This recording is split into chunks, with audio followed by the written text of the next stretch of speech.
ओम श्री गणेशाय नमः। ओम नमः शिवाय। रुद्र संहिता पंचम युद्धखंड। तारक पुत्र तारकाक्ष, विद्युन्माली और कमलाक्ष की तपस्या। ब्रह्मा द्वारा उन्हें वर प्रदान, मैं द्वारा उनके लिए 3 पुरों का निर्माण और उनकी सजावट शोभा का वर्णन। नारद जी ने कहा, पिताजी, जो गणेश और स्वामी कार्तिक की उत्तम कथाओं से ओतप्रोत तथा आनंद प्रदान करने वाला है, भगवान शंकर के गृहस्थ संबंधी उस उत्तम चरित्र को हमने सुन लिया। अब आप कृपा करके उस परमोत्तम चरित्र का वर्णन कीजिए जिसमें रुद्रदेव ने खेल ही खेल में दुष्टों का वध किया था। महान वीर्यशाली भगवान शंकर ने देवद्रोहियों के 3 नगरों को एक ही साथ एक ही बाण से किस कारण एवं कैसे भस्म कर डाला था। भगवान, जिनके भाल में बाल चंद्रमा सुशोभित हैं तथा जो सदा माया के साथ विहार करने वाले हैं, उन भगवान शंकर का चरित्र तो देव ऋषियों को आनंद प्रदान करने वाला है। आप वह सारा चरित्र विस्तार पूर्वक वर्णन कीजिए। ब्रह्मा जी बोले, ऋषि श्रेष्ठ, पहले किसी समय व्यास ने सनत कुमार से ऐसा ही प्रश्न किया था। उस समय सनत कुमार ने जो कुछ उत्तर दिया था वही मैं वर्णन करता हूँ। उस समय सनत कुमार ने कहा था, महाबुद्धिमान व्यास जी, विश्व का संहार करने वाले चंद्रमौली शिव ने जिस प्रकार एक ही बाण से त्रिपुर को भस्म किया था, वह चरित्र कहता हूँ, सुनो। मुनीश्वर, जब शिवकुमार स्कंद ने तारकासुर को मार डाला, तब उसके 3 पुत्रों को महान संताप हुआ। उनमें तारकाक्ष सबसे ज्येष्ठ था, विद्युन्माली मंझला था और छोटे का नाम कमलाक्ष था। उन तीनों में समान बल था। वे जितेंद्रिय, सदा कार्य के लिए उद्यत, संयमी, सत्यवादी, दृढ़चित्त, महान वीर और देवों से द्रोह करने वाले थे। उन तीनों ने सभी उत्तमोत्तम एवं मनोहर भोगों का परित्याग करके मेरु पर्वत की एक कंदरा में जाकर परम अद्भुत तपस्या आरंभ की। वहाँ उन्होंने हजारों वर्षों तक ब्रह्मा जी की प्रसन्नता के लिए अत्यंत उग्र तप किया। तब सुर और असुरों के गुरु महायशस्वी ब्रह्मा जी उनकी तपस्या से अत्यंत संतुष्ट होकर उन्हें वर देने के लिए प्रकट हुए। ब्रह्मा जी ने कहा, महादैत्यों, मैं तुम लोगों के तप से प्रसन्न हो गया हूँ, अतः तुम्हारी कामना के अनुसार तुम्हें सभी वर प्रदान करूँगा। देवद्रोहियों, मैं सबकी तपस्या के फलदाता और सर्वदा सब कुछ करने में समर्थ हूँ। अतः बताओ, तुम लोगों ने इतना घोर तप किस लिए किया है। सनत कुमार जी कहते हैं, मुने, ब्रह्मा की वह बात सुनकर उन सब ने अंजलि बांधकर पितामह के चरणों में प्रणिपात किया और फिर धीरे धीरे अपने मन की बात कहना आरंभ किया। दैत्य बोले, देवेश, यदि आप हम पर प्रसन्न हैं और हमें वर देना चाहते हैं तो यह वर दीजिए कि समस्त प्राणियों में हम सबके लिए अवध्य हो जाएं। जगन्नाथ, आप हमें स्थिर कर दें और हमारे जरा रोग आदि सभी शत्रु नष्ट हो जाएं तथा कभी भी मृत्यु हमारे समीप न फटके। हम लोगों का ऐसा विचार है कि हम लोग अजर अमर हो जाएं और त्रिलोकी में अन्य सभी प्राणियों को मौत के घाट उतारते रहें, क्योंकि ब्रह्मा यदि 5 ही दिनों में काल के गाल में चले जाना निश्चित ही है, तो अतुल लक्ष्मी, उत्तमोत्तम नगर, अनन्य भोग सामग्री, उत्कृष्ट पद और ऐश्वर्य से क्या प्रयोजन है। मेरे विचार से तो उस प्राणी के लिए ये सभी व्यर्थ है।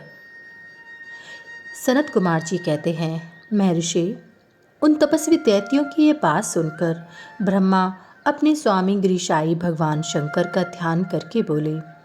ब्रह्मा जी ने कहा, असुरों, अमृत सभी को नहीं मिल सकता, अतः तुम लोग अपना यह विचार छोड़ दो। उसके अतिरिक्त अन्य कोई वर जो तुम्हें रुचता हो मांग लो, क्योंकि दैत्यों, इस भूतल पर जहाँ कहीं भी जो प्राणी जन्मा है अथवा जन्म लेगा, वह जगत में अजर अमर नहीं हो सकता। इसलिए पाप रहित असुरों, तुम लोग स्वयं अपनी बुद्धि से विचार कर मृत्यु की वंचना करते हुए कोई ऐसा दुर्लभ एवं दुस्साध्य वर मांग लो जो देवता और असुरों के लिए अशक्य हो। उस प्रसंग में तुम लोग अपने बल का आश्रय लेकर पृथक पृथक अपने मरण में किसी हेतु को मांग लो, जिससे तुम्हारी रक्षा हो जाए और मृत्यु तुम्हें वरण न कर सके। सनत कुमार जी कहते हैं, महर्षि, ब्रह्मा जी के ऐसे वचन सुनकर वे 2 घड़ी तक ध्यानस्थ हो गए। फिर कुछ सोच विचार कर सर्वलोक पितामह ब्रह्मा जी से बोले। दैत्यों ने कहा, भगवान, यदि हम लोग प्रबल पराक्रमी हैं, तथापि हमारे पास कोई ऐसा घर नहीं है जहां हम शत्रुओं से सुरक्षित रहकर सुखपूर्वक निवास कर सके। अतः आप हमारे लिए ऐसे 3 नगरों का निर्माण करा दीजिए जो अत्यंत अद्भुत और संपूर्ण संपत्तियों से संपन्न हो तथा देवता जिनका प्रदर्शन न कर सके। लोकेश, आप तो जगत गुरु हैं।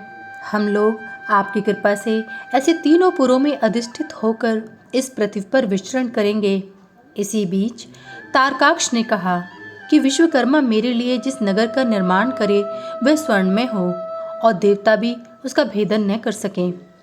तत्पश्चात कमलाक्ष ने चांदी के बने हुए अत्यंत विशाल नगर की याचना की और विद्युन्माली ने प्रसन्न होकर वज्र के समान कठोर लोहे का बना हुआ बड़ा नगर मांगा। ब्रह्मा ये 3 पुर मध्याह्न के समय अभिजित मुहूर्त में चंद्रमा के पुष्य नक्षत्र पर स्थित होने पर एक स्थान पर मिला करें और आकाश में नीले बादलों पर स्थित होकर ये क्रमश एक के ऊपर एक रहते हुए लोगों की दृष्टि से ओझल रहें। फिर पुष्करावर्त नामक काल मेघों के वर्षा करते समय 1 सहस्त्र वर्ष के बाद ये 3 नगर परस्पर मिलें और एक ही भाव को प्राप्त हों, अन्यथा नहीं। उस समय कृतिवासा भगवान शंकर, जो वैर भाव से रहित सर्वदेवमय और सबके देव हैं, लीलापूर्वक संपूर्ण सामग्रियों से युक्त एक असंभव रथ पर बैठकर एक अनोखे बाण से हमारे पुरों का भेदन करें। किंतु भगवान शंकर सदा हम लोगों के वंदनीय, पूजनीय और अभिवादन के पात्र हैं, अतः वे हम लोगों को कैसे भस्म करेंगे? मन में ऐसी धारणा करके हम ऐसे दुर्लभ वर को मांग रहे हैं।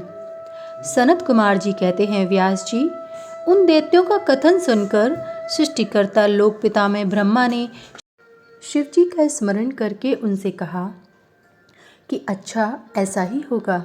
फिर मैं को भी आज्ञा देते हुए उन्होंने कहा, हे मैं, तुम सोने, चांदी और लोहे के 3 नगर बना दो। यों मैं को आदेश देकर ब्रह्मा जी उन तारक पुत्रों के देखते देखते अपने धाम स्वर्ग को चले गए। तदंतर धैर्यशाली मैंने अपनी तपोबल से नगरों का निर्माण करना आरंभ किया। उसने तारकाक्ष के लिए स्वर्ण में, कमलाक्ष के लिए रजत में और विद्युन्माली के लिए लोह में ये 3 प्रकार के उत्तम दुर्ग तैयार किए। वे पुर क्रमश स्वर्ग, अंतरिक्ष और भूतल पर निर्मित हुए। असुरों के हित में तत्पर रहने वाला मैं इन 3 पुरों को तारकाक्ष आदि असुरों के हवाले करके स्वयं भी उसी में प्रवेश कर गया।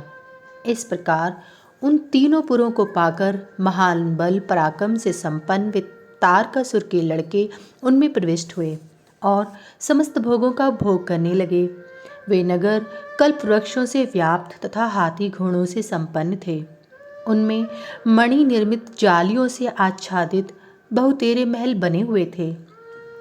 वे पद्मराग के बने हुए एवं सूर्यमंडल के समान चमकीले विमानों से, जिनमें चारों ओर दरवाजे लगे थे, शोभायमान थे। कैलाश शिखर के समान ऊंचे तथा चंद्रमा के समान उज्ज्वल दिव्य प्रसादों तथा गोपुरों से उनकी अद्भुत शोभा हो रही थी। वे अप्सराओं, गंधर्वों, सिद्धों तथा चारणों से खचाखच भरे थे। प्रत्येक महल में शिवालय तथा अग्निहोत्रशाला की प्रतिष्ठा हुई थी। उनमें शिव भक्ति परायण शास्त्राज्ञ ब्राह्मण सदा निवास करते थे। वे पावली, कूप, तालाब और बड़ी बड़ी तलैयों से तथा समूह के समूह स्वर्ग से च्युत हुए वृक्षों से युक्त उद्यानों और वनों में सुशोभित थे। बड़ी बड़ी नदियों, नदों और छोटी छोटी सरिताओं से, जिनमें कमल खिले हुए थे, उनकी शोभा और बढ़ गई थी। उनमें संपूर्ण कामनाओं को पूर्ण करने वाले अनेकों फलों के भार से लदे हुए वृक्ष लगे थे। जिनमें वे नगर विशेष मनोहर लगते थे। वे झुंड के झुंड मदमस्त गजराजों से, सुंदर सुंदर घोड़ों से, नाना प्रकार के आकार प्रकार वाले रथों एवं शिबिकाओं से अलंकृत थे।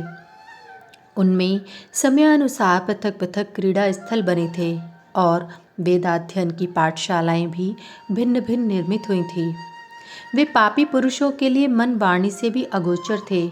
उन्हें सदाचारी पुण्यशील महात्मा ही देख सकते थे। पति सेवा परायण तथा कुधर्म से विमुख रहने वाली पतिव्रता नारियों ने उन नगरों के उत्तम स्थलों को सर्वत्र पवित्र कर रखा था।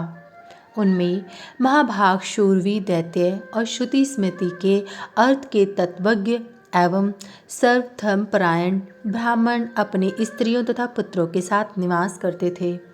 उनमें मैं द्वारा सुरक्षित ऐसे सुदृढ़ पराक्रमी वीर भरे हुए थे जिनके केश नील कमल के समान थे और घुंघराले थे।